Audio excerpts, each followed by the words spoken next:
રાજકોટ તાલુકા police સ્ટેશનમાં એક બનાવ બનેલો, જેમાં બીએનએસ કલમ 109(1), 115(2), 118, 189 મુજબના વગેરે કલમો હેઠળ ગુનો દાખલ કરવામાં આવેલો, જેમાં ફરિયાદી શકીલભાઈ મોહમ્મદભાઈ શાહદાર જેઓને એના ભત્રીજો હતો જે અવેશ, એના ઘરે આ કામના આરોપી જે છે એ ભાડું લેવાની બાબતમાં તકરાર થયેલી. એ બાબતની તકરારમાં એ લોકોને બોલાચાલી ઝઘડો થતાં ઉગ્ર સ્વરૂપ લીધેલું.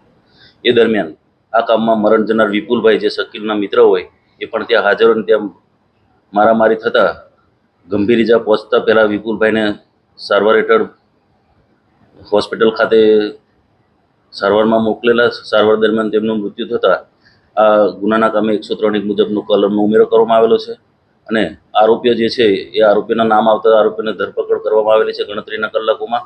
જેમાં આરોપીમાં ભગીરથસિંહ વનરાજસિંહ વાઘેલા, અર્જુનસિંહ ઘનશ્યામસિંહ સરવૈયા, સુરેશભાઈ તેજાભાઈ સીસા તેમજ કરણસિંહ સેતુભા સરવૈયા તથા એક કાયદાના સંઘર્ષમાં આવેલ કિશોરોને તેની પણ અટકાયત કરવામાં આવેલી છે. આમાં ગુનાહિત ઇતિહાસમાં ભગીરથસિંહ વનરાજસિંહ કરણ વાઘેલા જે છે એનો ગુનાહિત ઇતિહાસ છે, જેમાં એ પોતે તાલુકા પોલીસ સ્ટેશનના પ્રોહિબિશનના ગુનામાં, સાયલામાં પણ પ્રોહિબિશનના ગુનામાં, યુનિવર્સિટી પોલીસ સ્ટેશનના ગુનામાં પણ સંડોવાયેલ છે.